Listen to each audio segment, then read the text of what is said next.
Kasi ito yung klaseng buhay na gusto ko. Di ba? Kung saan-saan. Ito yung nung nagpunta ako ng Dubai, pinadala ko ng company doon to train. Alam mo yun? Sino ba ako? Padala mo. Sarap. Pinadala ako doon ng company, pero buti na lang kasi well-equipped ako. Alam ko na yung mindset and everything. So, alam mo yun yung nagte-training kami dyan, 5 p.m. to 7 p.m. lang every day. Pero yun lang. Yun lang yung trabaho ko. 5 to 7 p.m. lang. The rest of the day, wala. Kaya alam mo, yung train from south, papuntang north, ilang beses ko sinakyan. So, ikaw din mo yung Dubai. Alam mo yun? Yeah? Pero yung maganda dyan, yung nai-enjoy mo na, nagagawa mo na yung kailangan mong gawin, tapos kumikita ka pa habang nandun ka. Di ba? Ito yung ano ko, ito yung tita ko, nagka-breast cancer to, pero ngayon cancer-free na because of barley. Ito yung ate ko na inuutangan ko dati. I remember ito nung nagpunta ako ng Bacolod noong 2023. 2024 pala, umuwi ako ng Bacolod. So birthday ng tita ko kasi ano na yan eh, single. Baka may single dyan. So never married na to, wala pa yung boyfriend, no?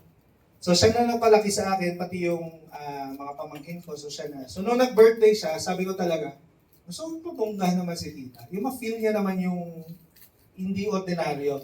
So nag-usap kami ng ate ko, sabi ko may nakita akong resort, gusto ko to, keme-keme, ganyan. So sabi ko, kaso bawal magdala ng pagkain.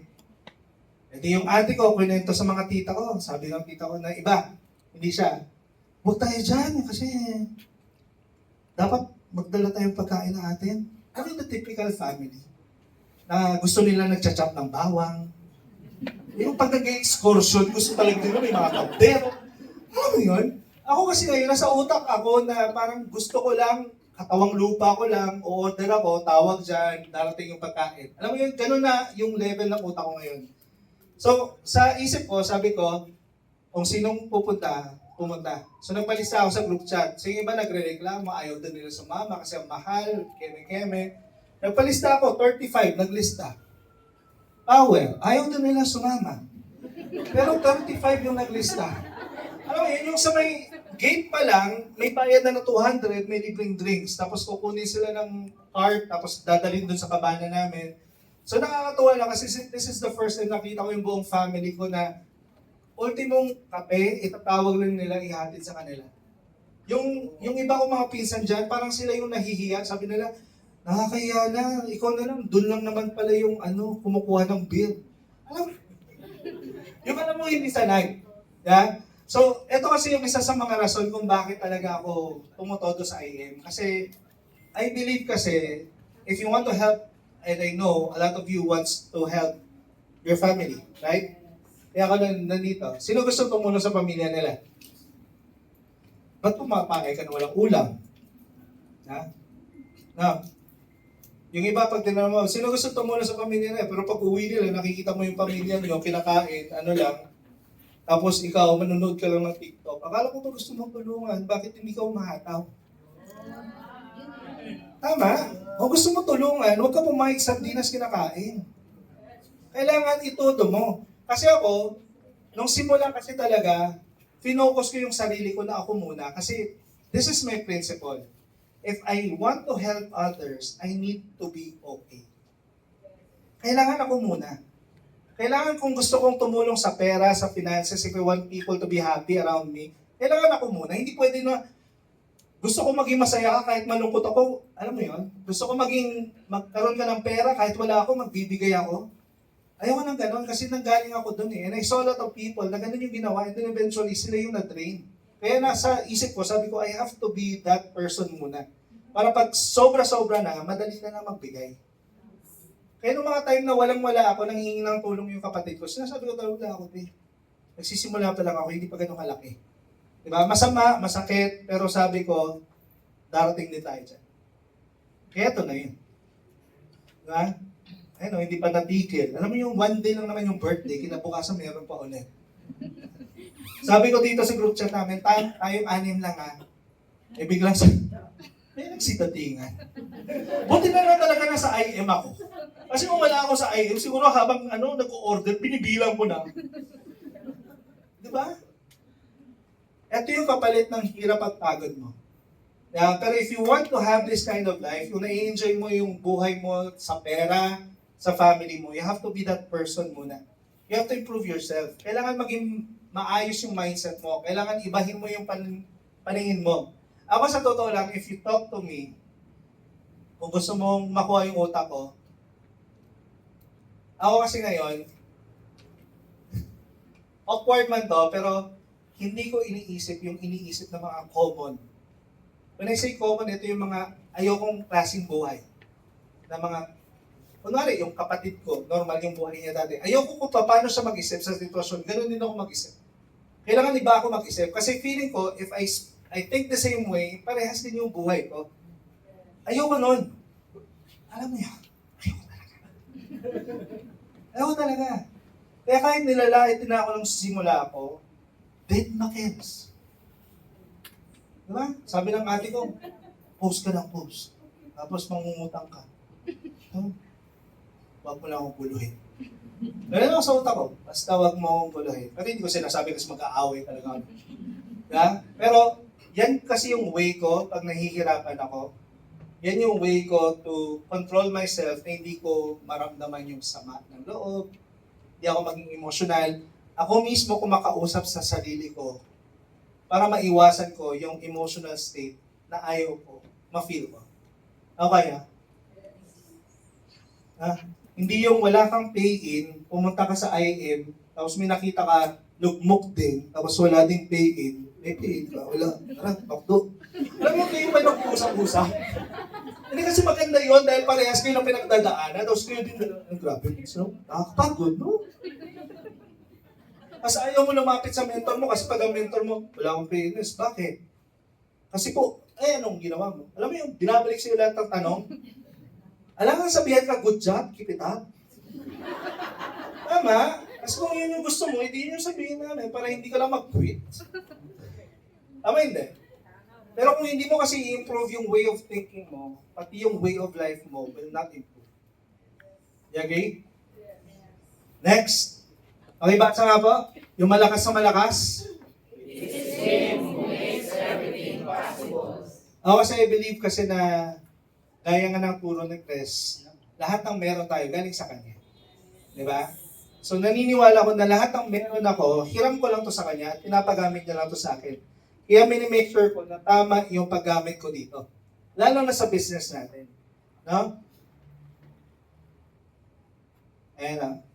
Ito yung condo ko. Kung saan ako nakatira ngayon.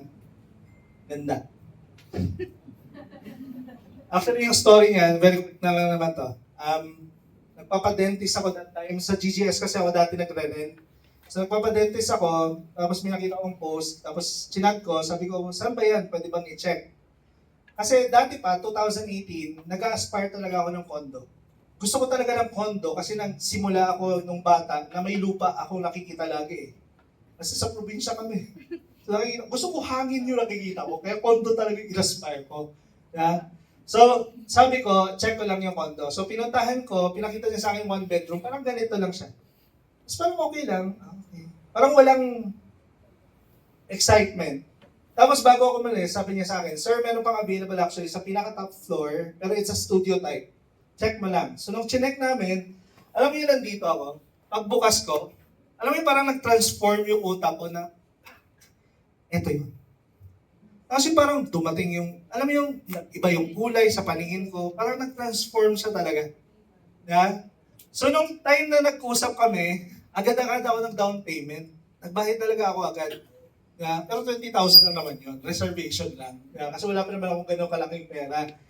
Tapos sabi ko, sige, mag-apply ako. Nag-send ako ng mga kailangan ko ng mga documents. So, pina-apply niya ako. Nilagay ko talaga, I am worldwide networking distributor. Normally, if yun yung ilalagay mo sa documents mo, you will not be approved. Kasi networker ka eh. Pero God made a way talaga. Pag siya talaga ang may gusto, ibibigay niya sa'yo. Alam mo, kada may tumawag, nung unang beses may natanggap ako na email from RCBC, Sabi sa akin, decline. Scroll up lang. Yung ibang tao kasi, ako nung nakita ko, okay. Tapos sunod, yes bank, okay, decline. Yung pangatlo, BDO, congratulations, you are approved. Alam mo yan? Sabi ko talaga sa isip ko, siguro, nung may nagperma nun, pumasok yung Holy Spirit dun sa bahay. Ayun, kasi nakita niya ako na 2018 pa lang, ito yung gusto ko eh. At kung ano talaga yung gusto ko, yun yung nangyari ngayon. Ito talaga yung itsura na gusto ko. If you go back to my timeline, may mga pinopost talaga ako ng mga ganyang klaseng kondo. Studio type, I love. Etong renovation na to, malala yan. Kasi wala talagang pera pang renovate. So nag-usap kami ni GM, sabi ko, GM, pwede lang ba na, di ba normal, typical family?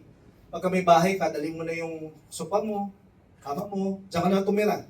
Alam mo yan? Pero ang utak ko, sabi ko, ayoko lang ganun. Gusto ko yung pagdating ko, pagbukas ko, yung gusto ko. Alam mo yan? So kaya nagpa-renovate ako. So may na-meet ako na tao, taga-GGS din. Binigyan niya, pinakita ko sa kanya yung mga samples kasi total engineer naman ako, nag-drawing din ako. Ito yung peg ko. Ako kasi, sabi ko sa kanya, ito yung gusto ko, magkano yan? Aray. Ayoko kasi yung ako bibili ng bakal. Alam mo yun? Sabi, ayoko doon. Alam mo yun, gusto ko yung, eto, magkano yan? Bigay ko sa'yo. Tara. Yan. So, nung nagta-drive ako pa Cavite, kasama ko si Mentor JC noon, tumawag siya sa akin, so naka-loudspeaker. Sabi niya, sir, yung gusto mo, tuloy na natin, nasa 1.1 million. Sabi, talaga? Sige. Okay, start natin. Binaba ko telepono, sabi ni Mentor JC, may 1.1 ka. Sabi ko sa kanya, wala. Ito, I think I have 100,000 siguro sa bangko ko that time. Wala akong 1.1. Pero sabi ko sa kanya, may darating. Ganun ako ka-strong, ka-firm. Sabi ko, may darating. Alam mo, 3 weeks na max out ko yung Sapphire. Sunod-sunod. Yung buong buwan, 3 buwan to na nirenovate, lahat ng yan, nanggaling na sa kinita ko sa 3 buwan. Wala akong ginulong kamag-anak na tinawagan, na nanghiram ako ng pera, wala akong ginulong kaibigan. Kahit pag-ibig, hindi ko ginulo. Lahat ng to nanggaling sa IM. Tapos, kunwari, may mga, sir, pwede pa pala ipataas yung ceiling mo. O, magkano yan? 50,000. O, sige. Ganun lang ako kausap. Alam mo yon?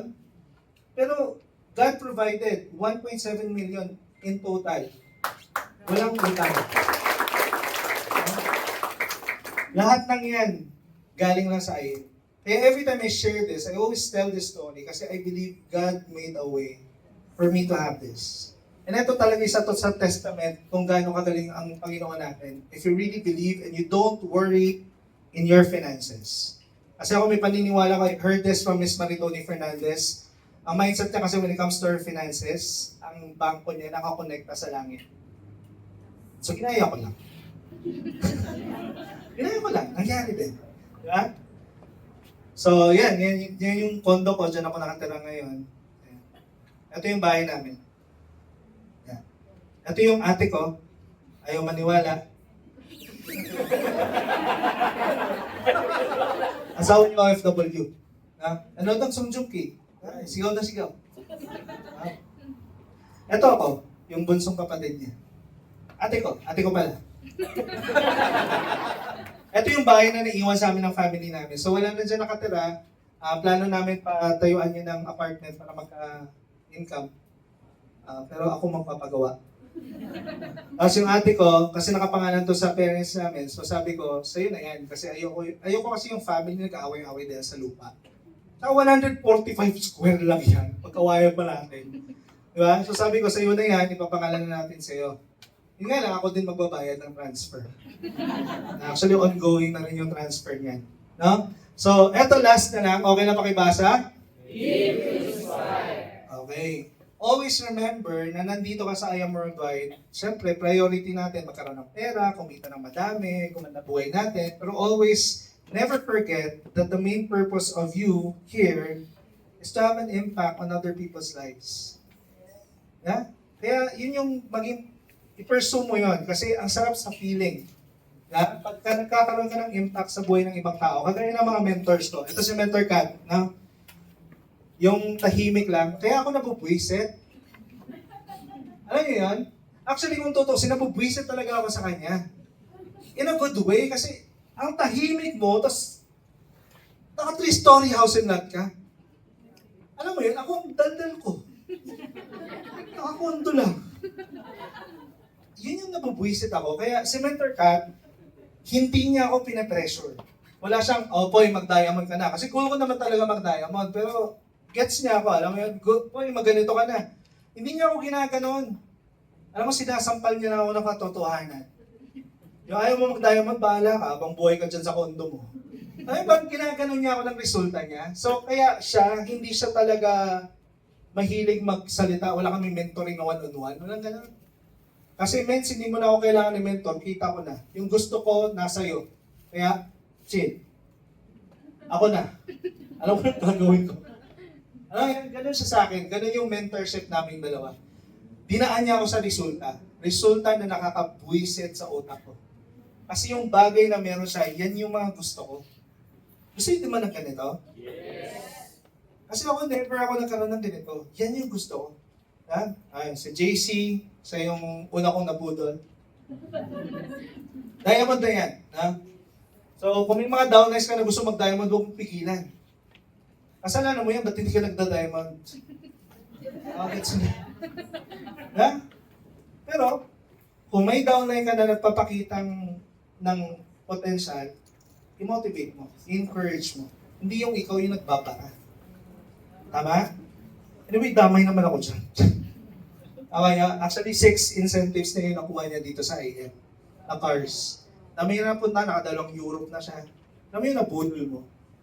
Pero naka-Europe, may bayat lupa na. Ay, eto kami.